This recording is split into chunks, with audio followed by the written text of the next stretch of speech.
سيد الأنبياء المرسلين ونشهد أن سيدنا وسندنا شفيعنا وكريمنا ورؤوفنا ورحيمنا وأعلانا مولانا محمد رسول رب العالمين. أما بعد فأعوذ بالله من الشيطان الرجيم. بسم الله الرحمن الرحيم. ألا إن أولياء الله لا خوف عليهم ولا هم يحزنون. ألا بذكر الله تطمئن القلوب. ألا إنهم هم المفسدون ولكن لا يشعرون. صدق الله العظيم وصدق رسوله النبي الكريم الأمين. إن الله وملائكته يصلون على النبي يا أيها الذين آمنوا صلوا عليه وسلموا تسليما. درود پاک تمام حضرات ہدایہ انداز کے اندر حضور پاک تاجدار انبیاء صلی اللہ تعالی علیہ وسلم کی دربار پرانوار کے اندر پیش کریں. الصلاۃ والسلام علیک یا سیدی یا رسول اللہ وعلی آلک وصحابک یا حبیب اللہ. الصلاۃ والسلام علیک یا نبی اللہ وعلی آلک وصحابک یا نور اللہ. الصلاۃ والسلام علیک یا رحمۃ للعالمین وعلی آلک وصحابک یا شفیع المذنبین.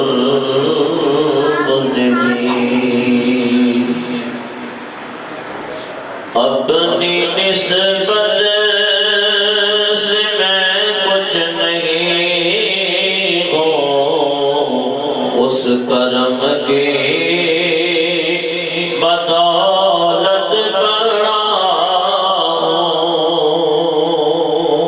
کہ اپنی نسبت سے میں کچھ نہیں ہوں، اس کرم کے بدولت بڑا ہوں، اور ان کے ٹکڑوں سے اعزاز پا کر میں تاجداروں کی سب میں کڑا ہوں. اور دیکھنے والا مجھ کو نہ دیکھو، دیکھنا ہے مگر اتنا دیکھو. دیکھنے والا مجھ کو نہ دیکھو، دیکھنا ہے مگر اتنا دیکھو کہ کس کے دامن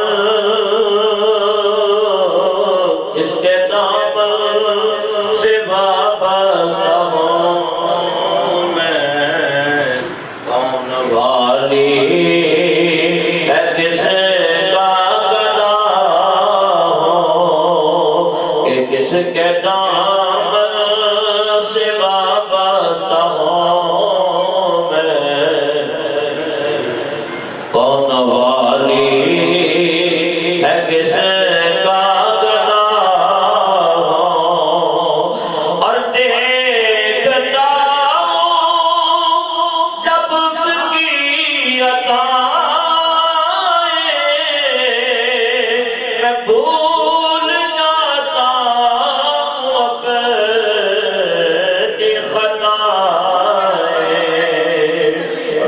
ندامت سے اٹھتا نہیں ہے جب میں اپنی طرف دیکھتا ہوں سر ندامت سے اٹھتا نہیں ہے جب میں اپنی طرف دیکھتا ہوں اور اس کرم کو پھر کیا کہو گے میں نے مانا میں سب سے برا ہوں اور جو بروں کو سنبھالے ہوئے ہیں جو بروں کو سنبھالے ہوئے ہیں ان کے قدموں میں بھی پڑا ہوں اور شافعِ مجرمہ کے کرم نے لاج رکھ لی میرے کھوٹے پل کے نسبتوں کا ہے اعجاز خالد کھوٹے ہوتے ہوئے بے قرار اور اپنی نسبت سے میں کچھ نہیں ہوں بس اس کرم کی بدولت بڑا ہوں یہ محفل پاک بس سلسلہ کیا ہے شریف منعقد ہے حاجی نور محمد قادری رشیدی نظامی ان کی طرف سے اللہ تعالیٰ اس گھر کو شاد و آباد رکھے حاجی صاحب اور ان کے اہل خانہ کو اللہ درازی عمر خیر عطا فرمائے حاجی صاحب نے کلام کا حکم دیا ہے چند اشعار اس کے پیش کرتا ہوں ہو سکے تو اس خاموشی کو توڑے سبحان اللہ یا ماشاءاللہ اور ہو سکے تو مل کے بھی پڑھیں کہ لو مدینے کے تجلے سے لگائے ہوئے ہیں مل کے پڑھیں لو مدینے کی تجلے سے لگائے ہوئے ہیں لو مدینے کی لو مدینے کی تجلی سے لگائے ہوئے ہیں اور دل کو ہم بدلائے انوار بنائے ہوئے ہیں دل کو ہم بدلائے انوار بنائے ہوئے ہیں اور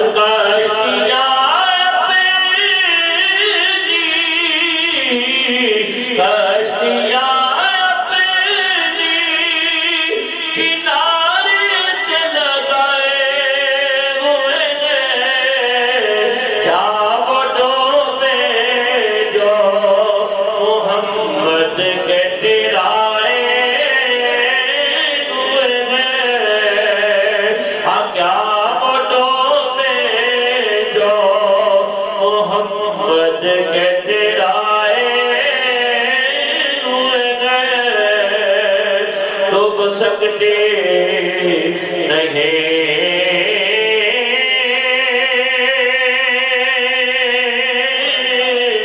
موج کی طغیانی میں جو کشتی ہو محمد کی کے پانی میں ہمیں خطرہ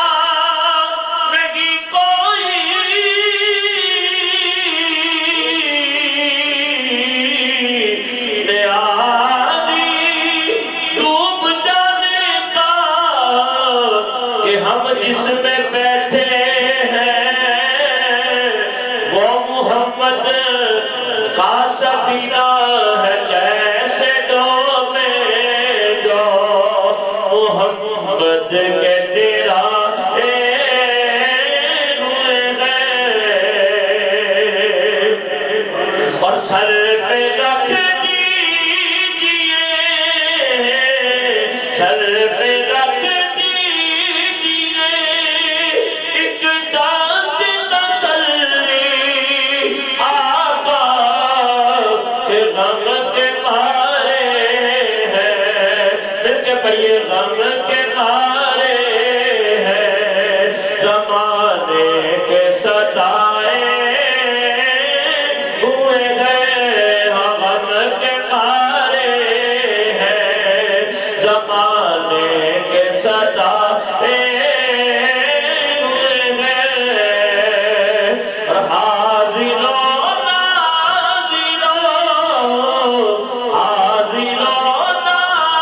ناظروں نور و بشر میں کمال اور شکر کلموں تیرے عیبوں کو چھپائے ہوئے ہیں شکر کلموں تیرے عیبوں کو چھپائے ہوئے ہیں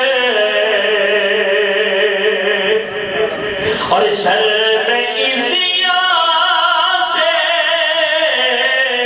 شرم عصیان سے نہیں سامنے جایا جاتا کہ یہ بھی کیا کمل ہے آقا تیرے شہر میں آئے ہوئے ہیں اس کی تھوڑی سی وضاحت کروں حضرت علامہ یوسف نبھانی رحمۃ اللہ علیہ یہ بہت بڑے بزرگ عالم گزرے ہیں اور عرب کے علاقوں کے اندر ان کا مزار ہے بغداد کی طرف اور بڑی بڑی کتابیں شریعت کی انہوں نے لکھی ہیں حضور علیہ السلام کے معجزات و کمالات کے اندر لیکن جب مدینہ پاک گئے اور اندر داخل ہوئے تو فوراً واپس پلٹ آئے کسی نے پوچھا حضور آپ آقا علیہ السلام کی بارگاہ میں نہیں گئے جبکہ حضور علیہ السلام کے دربار میں حاضر ہونا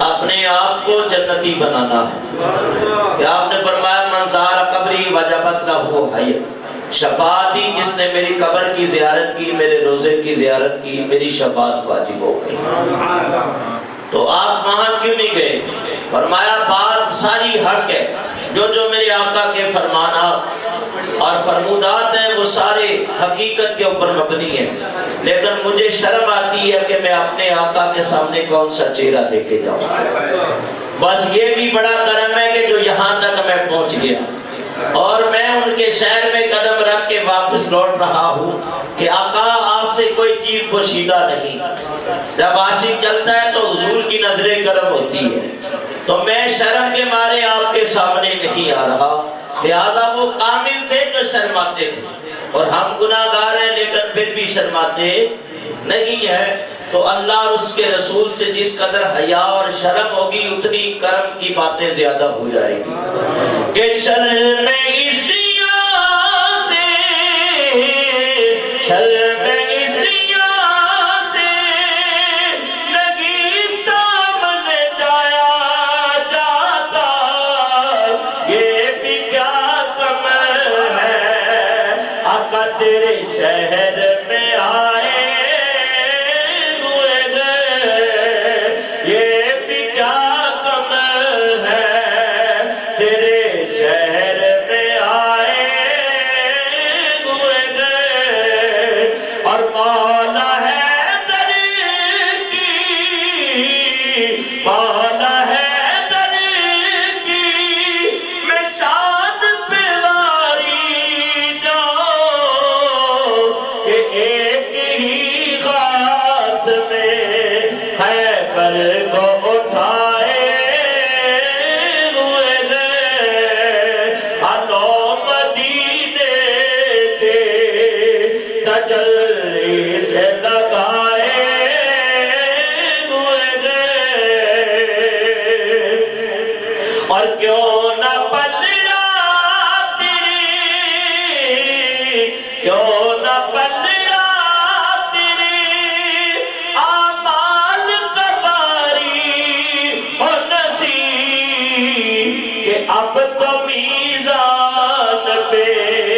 سرکار بھی آئے ہوئے ہیں اب تو میزان پہ سرکار بھی آئے ہوئے ہیں لو مدینے کی تجلی سے لگائے ہوئے ہیں دل کو حکمت لائے انوار بنائے ہوئے ہیں حمد و ثنا بعد ادنات مصطفیٰ للتحیت والثنا قرآن کریم کے 3 مقام سے 3 آیت کریمہ کے کچھ حصے اور ایک مکمل آیت کریمہ تلاوت کرنے کا شرف حاصل کیا۔ دعا ہے اللہ تعالیٰ مجھے عاجز گناہگار کو حق بیان کرنے کی توفیق عطا فرمائے۔ آج کی محفل کی آدمی شریف کی نسبت سے ہے تو میں کچھ باتیں پیران پیر روشن ضمیر میرا محی الدین عبدالقادر جیلانی قندیل نورانی راز یزدانی محبوب سبحانی رضی اللہ عنہ کی حیات طیبہ پہ کروں گا، لیکن اس سے قبل اولیاء اللہ کی شان جو بازبان قرآن ہم تک پہنچی ہے اس کا مختصر ترجمہ اور تشریح میں آپ کے گوش گزار کروں گا۔ دیکھیں اللہ کی مخلوقات کے اندر طرح طرح کے لوگ ہیں۔ اللہ تعالیٰ نے قرآن کریم کے اندر مختلف مقامات کے اوپر مثالیں دی، جیسے فرمایا هل يستوي الذين يعلمون والذين لا يعلمون، علم والے اور بغیر علم والے برابر نہیں ہو سکتے۔ اسی طرح فرمایا کہ بینا اور نبینا برابر نہیں ہو سکتے، رات اور دن برابر نہیں ہو سکتے، سیاہ اور سفید برابر نہیں ہو سکتے۔ اس کے اندر بھی اللہ تعالیٰ نے فرق رکھے۔ اسی طرح اس کائنات کے اندر سب سے اولوالعظم ہستیاں جو اللہ تعالیٰ نے مبعوث فرمائی وہ انبیاء کی اور مرسلین کی۔ اس کے بعد درجات ہیں صحابہ کرام کے، کسی نبی کے بھی وہ صحابی ہوں، سب عزت و عظمت والے۔ اور اللہ تعالیٰ نے ان 4 گروہوں کا ذکر تو قرآن کریم کے اندر کیا۔ اسی طرح ان میں سے کچھ اللہ کے خاص الخاص بندے ایسے ہیں جنہیں اولیاء اللہ کہتے ہیں۔ یہ بھی عام مخلوق کے اندر ہی رہتے ہیں، لیکن رہتے ہوئے بھی ان کا مقام سب سے بلند ہے۔ اس لیے انہی لوگوں کے بارے میں اللہ تعالیٰ نے ارشاد فرمایا ہے کہ الا ان اولیاء اللہ، خبردار بے شک اللہ کے ولیوں پر کوئی خوف نہیں۔ آپ حضرات اور آگے بعد میں جوائیں گے ان کو پریشان اور آگے آپ بھی آگے فرمایا کہ اللہ کے ولیوں پر کوئی خوف نہیں اور نہ وہ کبھی غمگین ہوں گے، وَلَا هُمْ يَحْزَنُونَ۔ یہ 3 مقام پہ میں نے یہ آیت کریمہ تلاوت کی ہے، ایک الا ان اولیاء اللہ، ایک الا بذکر اللہ، ایک الا انہم هم المفسدون۔ تو الا تنبیہ کے لیے اور واعظ و نصیحت کے لیے آتا ہے، خبرداری کے لیے آتا ہے۔ تو وجہ کیا، ضرورت کیا پڑی؟ فرمایا دیکھو کہ اللہ کی مخلوق کے اندر میرے خاص الخاص بندے بھی ہیں، تو ان کا ادب اور تعظیم بجا لانا، ایسا نہ ہو کہ ان کی بے ادبی کر کے اپنے اعمال کو تم خراب کرنا، زندگی بھر کی جتنی جمع پونجی ہے وہ ساری ملیا میٹ ہو جائے۔ تو ان کا ادب و احترام کرنا کہ وہ خدا کی بادشاہی کے بادشاہ، انہوں نے اپنے رب کو راضی کر لیا اور اپنی زندگی کو ایسے بسر کیا جیسے اللہ تعالیٰ کی ذات چاہتی تھی۔ انہوں نے اپنے رب کو راضی کیا اور اللہ تعالیٰ ارشاد فرماتا ہے من عمل صالحا من ذکر او انثی فلنحیینہ حیاۃ طیبہ۔ اللہ تعالیٰ فرماتا ہے خواہ مرد و خواہ عورتیں ہوں، جو بھی عمل صالح اختیار کرتے ہیں ہم اس کا بہترین انہیں بدلہ دیتے ہیں، ان کی زندگی کو پاکیزہ کر دیتے ہیں اور دنیا میں انہیں بشارتیں دیتے ہیں کہ جب تک چلتی رہے، لوگ تمہاری قدر و قیمت کو پہچانتے رہیں گے اور تمہیں سلام عقیدت پیش کرتے رہیں گے، اور جب قبر کی تاریکیوں میں جاؤ گے تو وہاں جاتے ہی تمہاری قبریں روشن ہو جائیں گی، جنت کے دریچے کھول دیے جائیں گے، نکیرین بھی تمہاری تعظیم کریں گے، اور پھر جب تک تم قبر میں رہو گے لوگ تمہاری قبروں پہ آ کے دعائیں کرتے رہیں گے، تمہارے وسیلے سے دعائیں مانگتے رہیں گے، ان کی دعائیں قبول ہوں گی۔ جو بھی میرے ان نیک بندوں کا ادب کرے تو وہ اللہ کی بارگاہ میں اللہ ہی کا حکم ہے، وہ مقبول ہے بزبان سرکار دو عالم صلی اللہ تعالی علیہ وسلم۔ اور پھر جب قیامت کے دن اٹھو گے تو ہم تمہیں بڑے اعزاز کے ساتھ حشر کے میدان میں نکالیں، تو اس سے بہتر کوئی زندگی ہو سکتی ہے؟ تو مجھے یہ بتائیں، جو اللہ کا پیارا ہو جاتا ہے تو پھر کائنات کا وہ پیارا ہوتا، اور اللہ جسے اپنا قرب عطا کرے۔ اب اس کی دنیا کے اندر شان کیا ہے؟ اس کا ادب اللہ کے حبیب فرماتے ہیں، اللہ تعالیٰ کو راضی کرنا، اس کی بے ادبی کرنا، رب کو ناراض کرنا۔ من عاد لی ولیا فقد آذنتہ بالحرب، یہ بخاری کے اندر بھی یہ روایت ہے، مشکات کے اندر بھی یہ روایت ہے، اور دیگر حدیث کتب کے اندر بھی یہ روایت موجود ہے۔ حرب کہتے ہیں جنگ کو، وہ کہا جو میرے ولی سے بے ادبی کرے وہ مجھ سے جنگ کرتا۔ اذان ہو رہی ہے، تو یہاں جو اللہ تعالیٰ نے اپنے حبیب پاک علیہ السلام کی طرف پیغام بھیجا، اور یہ حدیث جو ہے وہ حدیث قدسی کہلاتی ہے۔ حدیث قدسی کا معنی یہ ہے کہ کلام رب کا لانے والی جبریل ہے، اور حضور پر نور صلی اللہ علیہ وسلم اپنی زبان نبوت سے ان الفاظ کو ادا فرمائے۔ تو فرمایا جو میرے ولی سے بے ادبی کرتا ہے، اللہ فرماتا ہے گویا وہ مجھے جنگ کی طرف اعلان کرتا ہے، ابھارتا ہے، اور وہ مجھ سے لڑائی کرتا ہے۔ تو اللہ تعالیٰ سے لڑائی کرنے والا اس کا بندہ بے ادب کہلائے گا۔ تو اللہ سے دعا ہے کہ اللہ اپنے نیک بندوں کا ادب کرنے کی توفیق عطا فرمائے۔ تو بات سمجھ میں آ گئی ہوگی، اس لیے فرمایا لا اولیاء اللہ، خبردار ان کا ادب کرنا، احترام کرنا، ان کے اوپر نہ خوف ہے نہ غم۔ خوف ہوتا ہے انسان کو کہ انسان کا ماضی داغدار ہو، عمر اس کی گناہوں میں گزرے، سرکشی میں گزرے، نافرمانی میں گزرے، اور پھر جب وہ گزر گئی تو اب اس کے اوپر ایک خوف کی کیفیت طاری ہے کہ اب میں اللہ کی بارگاہ میں پیش ہوں گا تو میرا کیا بنے گا۔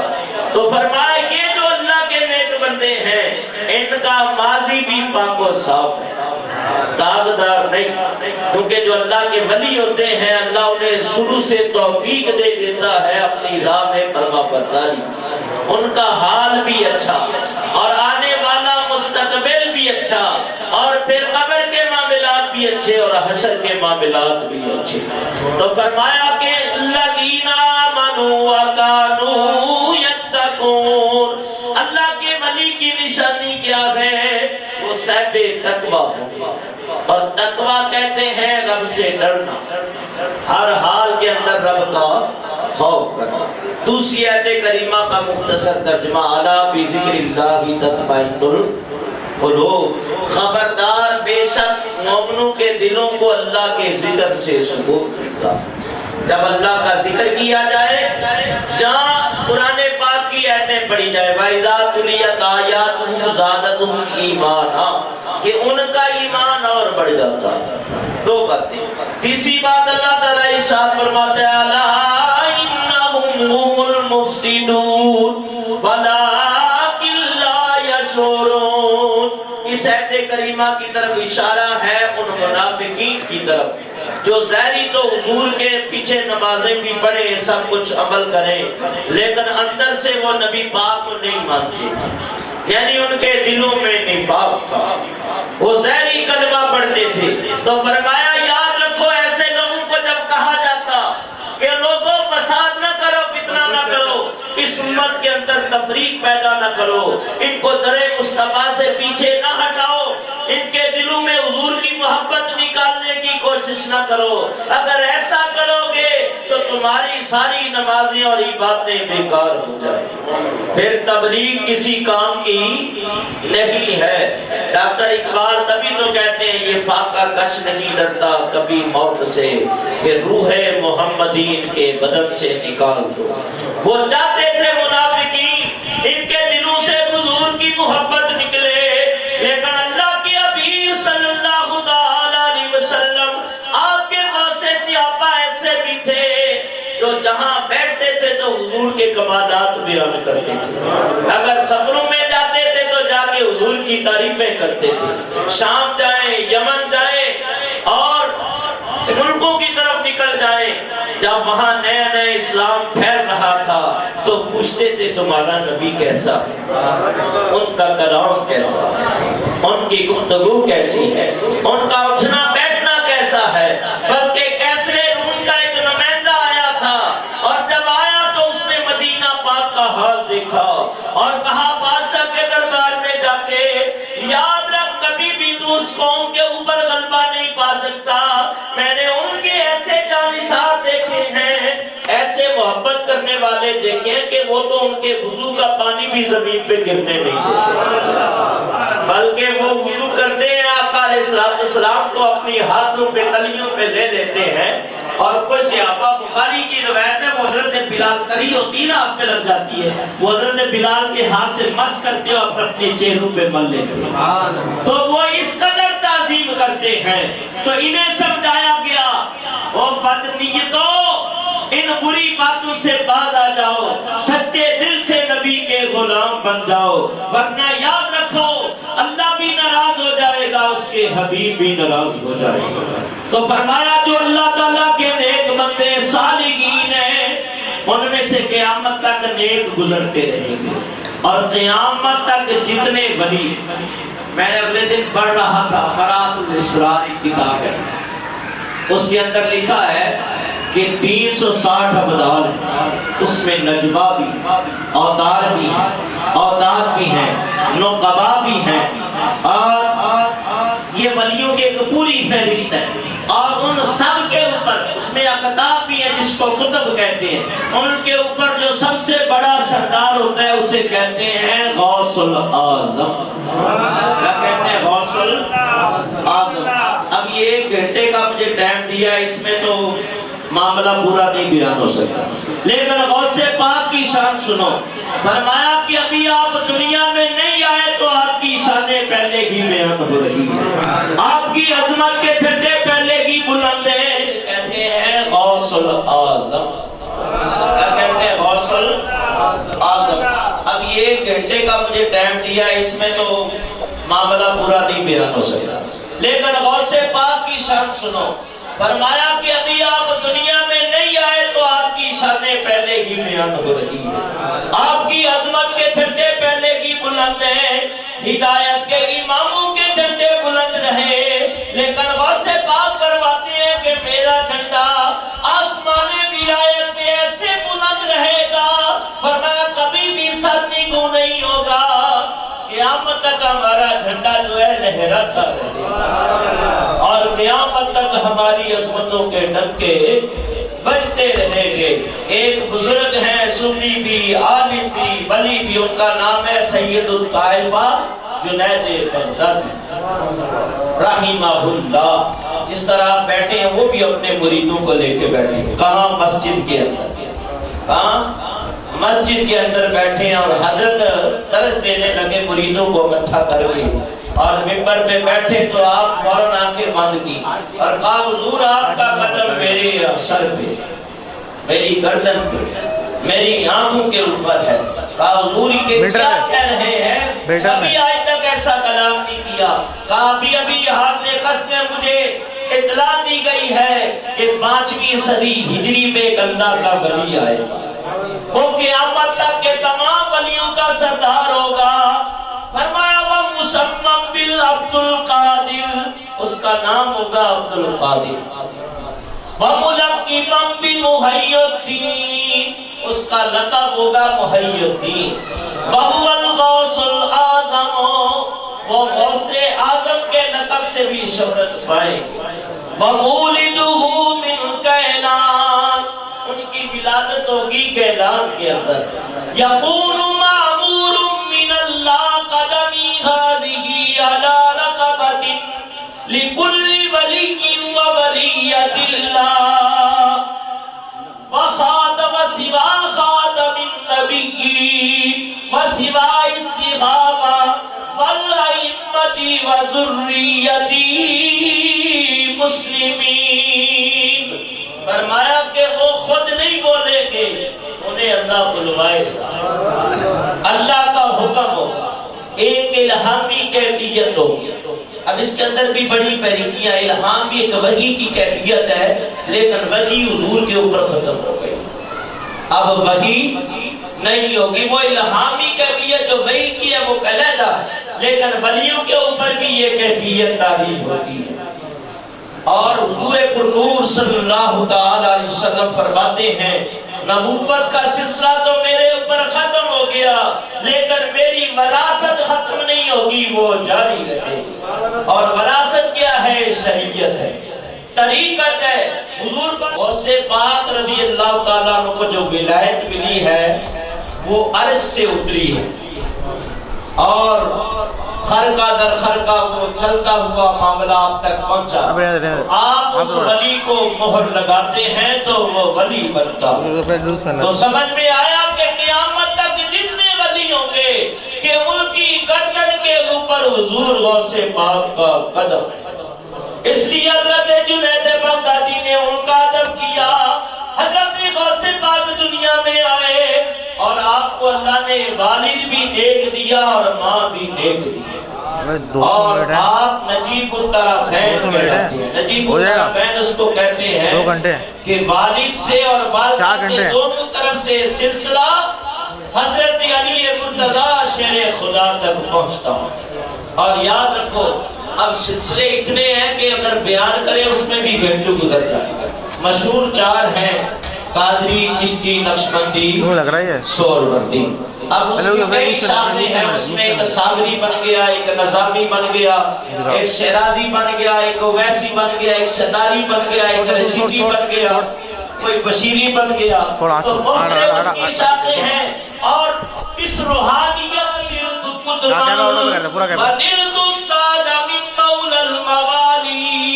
میں نے علم دین کے رستے کو چنا، اور میں نے پڑھتے پڑھتے میں مقام قطبیت تک پہنچ گیا، یعنی عالم دین بنا۔ اور یاد رکھو بغیر علم کے ربی حقیقوں کی منظوم تک آشنائی اور معرفت نصیب نہیں ہو سکتی۔ یہ علم دین ایسی نعمت ہے، یہ روحانی تمام بیماری کے لیے شفائے کلی کا کام کرتی ہے۔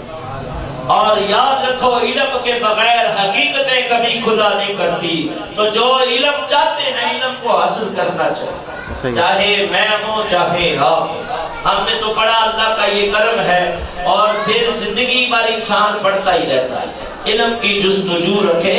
حضور پرنور صلی اللہ علیہ وسلم نے ارشاد فرمایا جسے علم پڑھتے پڑھتے موت آ جائے وہ شہادت کے رتبے کے اوپر ہے، علم پڑھتے پڑھتے۔ اور میرے آقا فرماتے ہیں من سلک طریقا علما سہل اللہ طرقا الی الجنہ، جو علم سیکھنے کے لیے کسی رستے پہ چلا وہ اللہ اسے جنت کے رستے پہ چلا دیتا۔ حضرت غوث پاک فرماتے ہیں میں نے علم پڑھا، اور مجھے ایک استاد کو اتنے سخت ملے، بڑے بڑی آزمائشوں میں ڈالتے، ان کا نام تھا حضرت حماد الطباس رضی اللہ تعالیٰ عنہ۔ ان سے آپ نے فقہ پڑھی، آپ فقہ کے آپ بہت بڑے استاد ہیں۔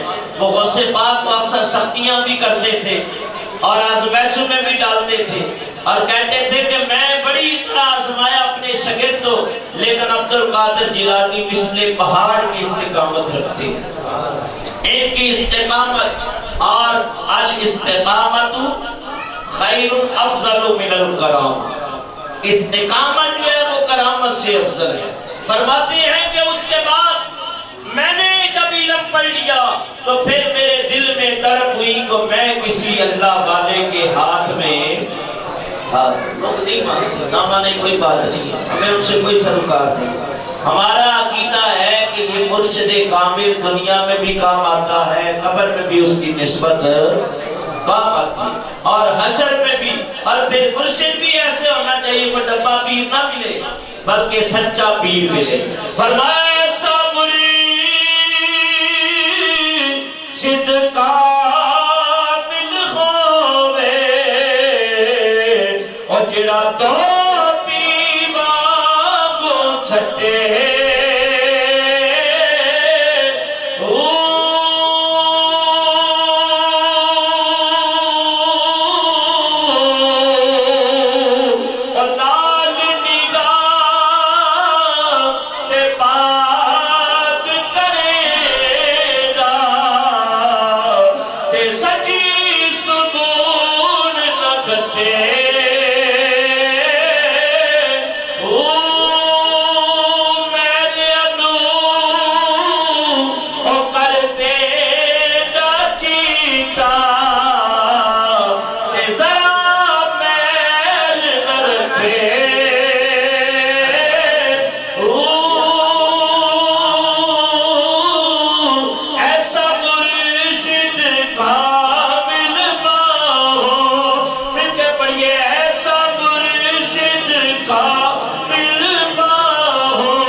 یعنی دھوبی کیوی کا لگائے، صابن لگائے، کپڑے کو چمکاتا ہے، بدلا ہوگا تو میری دکانداری زیادہ چلے گی۔ تو اللہ کا ولی نگاہ کر کے مرید کے دل کو پاک کرتا اور کہتے ہیں ایسا مرشد ہے بابو، اگر قسمت سے ایسا مرشد مل جائے تو خوش نصیبی ہے کہ وہ مرشد میرے لولو میں بسے، یعنی اس کی محبت جب تک دنیا میں رہو میرے دل و جان میں صلاحیت سے بسی۔ اس کی محبت، پیر کامل کی محبت، یہ اللہ تعالیٰ کی معرفت ہے۔ تو آپ فرماتے ہیں میں حضرت ابو سعید المخزومی کا مرید ہوا۔ آپ کے پیر و مرشد حضرت غوث پاک کے حضرت ابو سعید المخزومی رضی اللہ تعالیٰ۔ وجہ کیا بنی پیر و مرشد پکڑا اپنے؟ آپ فرماتے ہیں کہ بغداد میں آج بھی مشہور ہے برج عجمی۔ کیا کہتے ہیں؟ برج عجمی۔ ابھی میرے پاس ہے 10 منٹ، کیونکہ 1 گھنٹہ میں نے بیان کیا ہے، آپ آ گئے ہیں، 1 گھنٹہ انشاءاللہ یہ لگائیں گے، اس کے بعد انشاءاللہ محفل اختتام پذیر ہوگی۔ تو برج عجمی کے اندر آپ فرماتے ہیں کہ میں نے اللہ سے وعدہ کر لیا اور میں نے کہا مجھے مولا تیری قسم، مجھے تیری قسم۔ اور حضور فرماتے ہیں کہ اللہ کے ولی جب رب کے اوپر قسم کھا لیں تو اللہ ان کی قسم کو نہیں توڑتا، ان کی قسم کو پورا کرتا۔ وَإِن سَأَلَنِي لَأُوتِيَنَّهُ، رب سے جو سوال کرتے ہیں اللہ ان کے سوال کو رد نہیں کرتا۔ آپ نے قسم کھا لی، آج تو جھوٹی قسمیں بہت کھاتے ہیں، قسم ایسے کھانی نہیں چاہیے جھوٹی، اس سے بچنا چاہیے، اور قسم ہوتی ہے صرف اللہ کی، لفظ اللہ کی۔ قرآن کی قسم مانی تو ہے لیکن ہوتی نہیں ہے، اللہ کے کسی اسماء کے ساتھ، اسم کے ساتھ قسم کھائی جائے۔ اب قسم کی 3 اقسام میں کوئی علیحدہ مسئلہ ہے، تو اللہ کی قسم کھا لی کہ مولا مجھے تیری قسم، مجھے مولا تیری قسم ہے، جب تک تو نہیں کھلائے میں نہیں کھاؤں گا، جب تک تو مجھے نہیں پلائے میں نہیں پیوں، یعنی میں اپنا ہاتھ استعمال نہیں کروں گا، مجھے تیری قسم ہے، تو کھلا مجھے، تو پلا۔ تو اس برج کے اندر آپ 11 سال رہے، 11 سال عبادت کرتے رہے، اللہ کو راضی کرتے رہے۔ حضرت خضر علیہ السلام آئے، کہا عبد القادر چند باتیں کی، کہا بیٹھو میں آتا ہوں، اور یہ نہیں وقت بتایا کہ کب آؤں گا، میں آتا ہوں، اتنا کہہ کے چلے گئے۔ کہا 3 سال گزرے، پھر آئے، پھر تھوڑی دیر چند لمحے بیٹھے، کہا میں پھر آؤں گا، پھر چلے گئے۔ کہا 11 سال گزر گئے. اب یہ کیفیت جو ہے عقل نہیں اس کو مانتی. عقل کہتی ہے انسان 2 دن نہ کھائے 3 دن نہ کھائے انسان مر جائے گا. لیکن یاد رکھو کہ جو مقام ولایت ہے یہاں عقل کے گھوڑے نہیں دوڑتے. یہ تو اللہ تو قادر ہے. جو کام بندہ نہیں کر سکتا رب تو کروا سکتا. رب قادر ہے کہ نہیں؟ مجھے یہ بتا قیامت کا دن کتنی ہزار سال کا ہوگا؟ 50,000 سال. لوگ پسینے میں شرابور ہو گئے. لیکن آقا فرماتے ہیں جو نیک بندے ہوں گے ان کے لیے 50,000 سال ایسے ہوتے ہیں جیسے بکری کا دودھ نکالنے میں دیر لگتی ہے. تو اللہ قادر ہے. حضور معراج پہ گئے اور گئے بھی اور آئے بھی. پتہ کتنی راتیں؟ 18 سال گزرے لیکن 18 سال کو اللہ نے ایک ساتھ کے اندر مقید کر دیا. تو رب قادر ہے. وہ قادر مطلق ہے. جس طرح چاہے وہ کر سکتا ہے. 11 سال گزرے. ایک دن آپ اسی برج کے اندر موجود تھے. آپ کے پیر و مرشد کا گزر ہوا. حضرت ابو سعید عبد القادر میرے گھر آ جاؤ. ہمیں لگتا ہے یہ آپ نے آواز سنی واضح شور مچا ہوا تھا. عبد القادر یہ کیسا شور ہے؟ کہا یہ نفس کا شور ہے اور میرا کیفیت میری بھوک کی وجہ سے الجو الجو کی آوازیں آ رہی تھی. نفس کہہ رہا تھا بھوک کھانا ملے کھانا ملے. کہا نفس شور کر رہا ہے. دل مطمئن ہے. وہ اللہ کی یاد میں لگا ہوا ہے. وہ اللہ اللہ کر رہا ہے.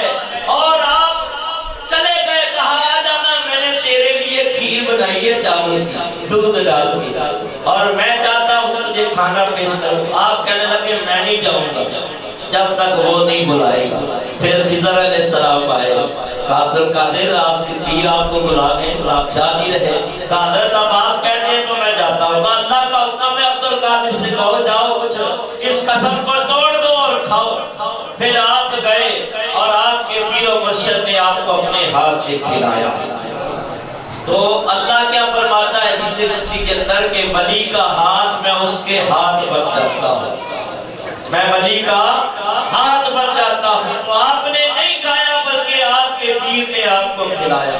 جو لقمہ بدن میں اتر رہا تھا وہ روحانیت کا نوالہ بن رہا تھا کہ قسمیں سے دے کے کھلاتا پلاتا ہے تجھے. کہ قسمیں دے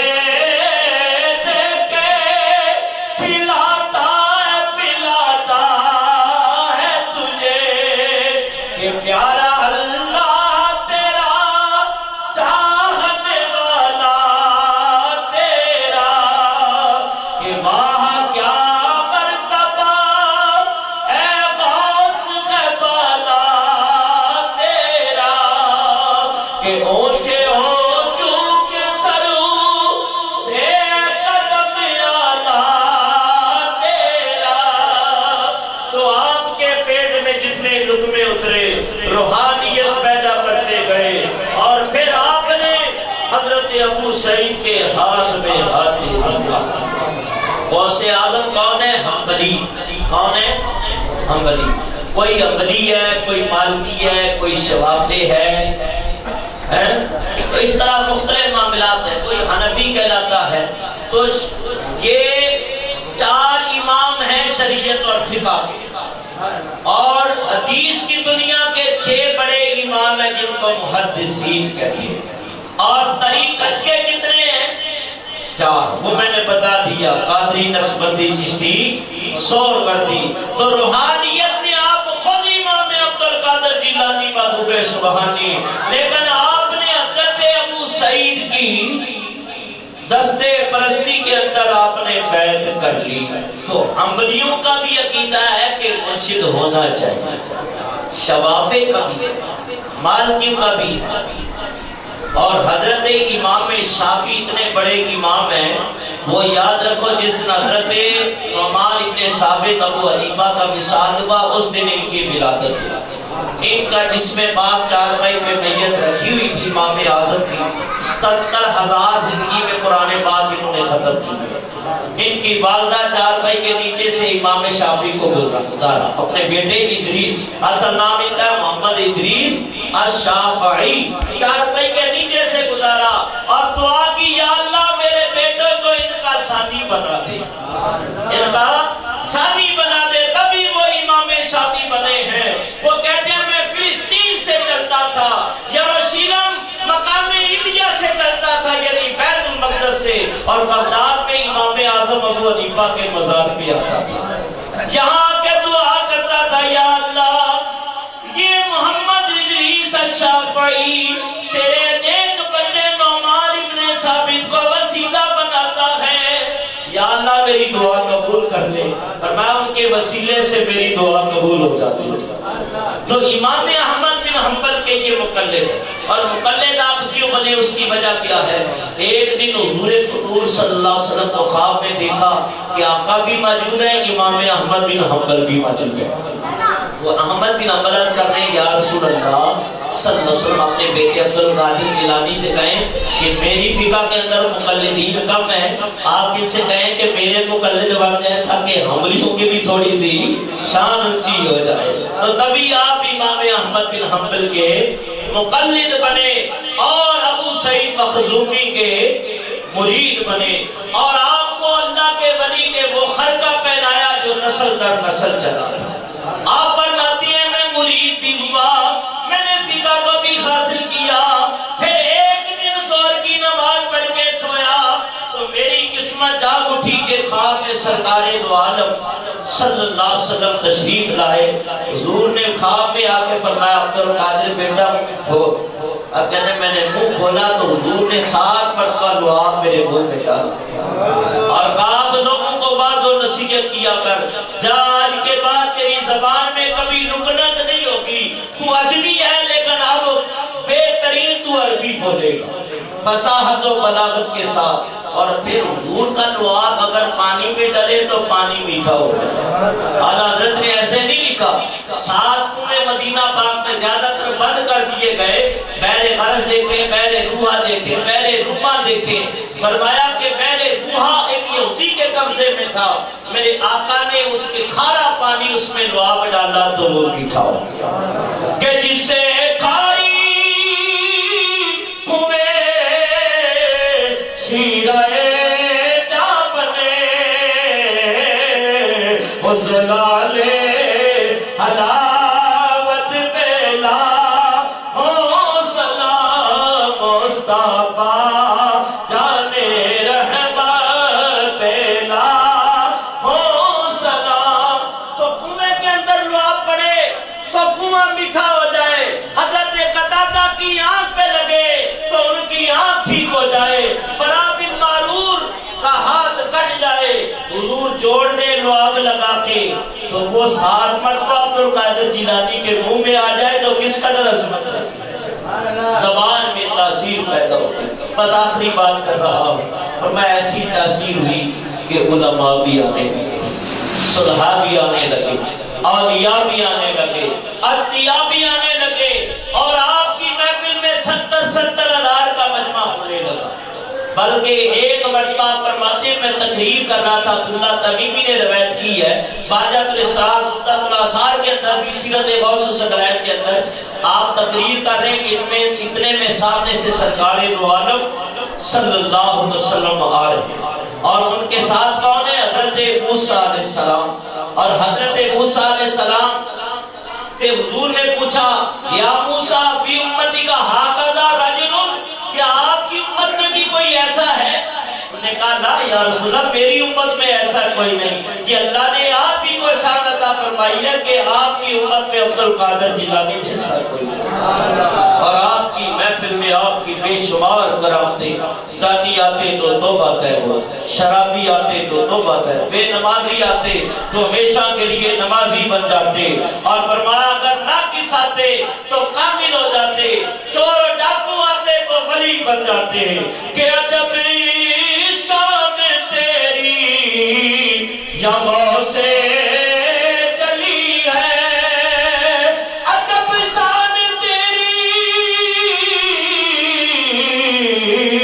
یا غوث جلی ہے، کہ تیری نظر سے چور بنتا